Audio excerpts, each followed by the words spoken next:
So for this lick, I'm incorporating a basic new classical chord progression, but instead of using triads the whole way, we're going to use a triad with an additional note to make it a little more interesting.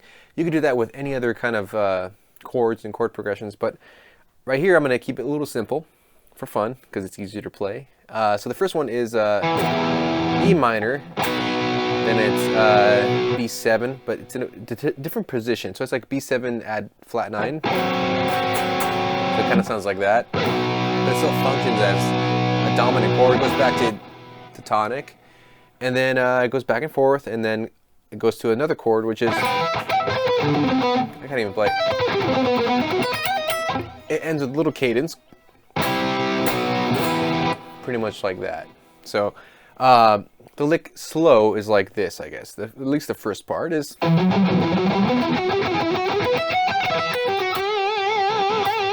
So that idea is just going, you know, teasing in a wave, this idea, which is, I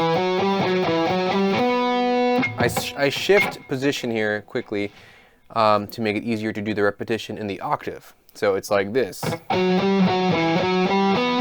an octave higher and an octave higher. So I switch early on to make that bar a little easier to play. So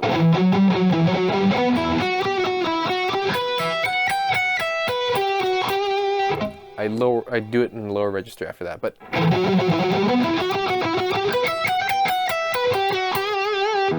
it just makes it easier on the right hand to do that in that way. So then you do it again in the next chord, which is B7, but since I'm playing it in a higher register, I guess, instead of just the, I'm gonna go keeping the chord tones there. So I chose that C note, which is the B7, right, but with the flat 9 in there, so it sounds cool. It's the same function.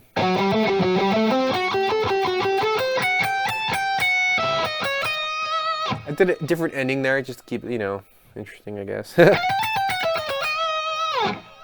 And to finally hit that leading tone, which we want to hear in that chord. You don't hear it there, but it's implied, so we finally get it there. Now we know we're using that chord. And then the next part is E minor again, and we're going to go to a different set of notes, which instead of E, F sharp, G, B, we're going to do in an order which would be E, G, A, B. But so yeah, it's a different arrangement of the notes. That's how it goes. Sorry. So it's a different structure of that part, but it sounds kind of cool, I guess. Same idea for the next chord, which is the dominant chord. So that one's a little easier because there's more same notes in the same frets. I mean, same fret numbers, whatever. And then the next chord is the cadence part, which is based off C major with a major 7th. And then the next chord is B major, or B7, whatever. But we have a sharp note. It's A sharp. Just use a passing tone, but it's on the strung beat, so it sounds kind of weird, kind of cool at the same time. Oops. That's how it goes. Makes it for an easier execution. I slide to the octave, because why not? So the whole thing, slowly, is shit.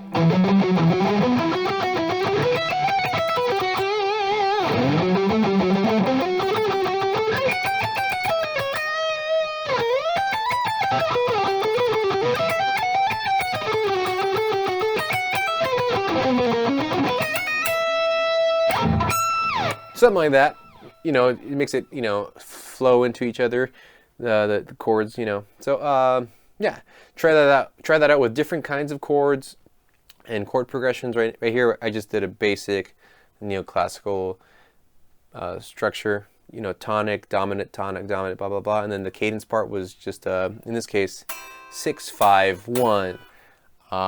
You could do any other kind of cadence or no cadence at all. If you do a cadence, it kind of suggests an end.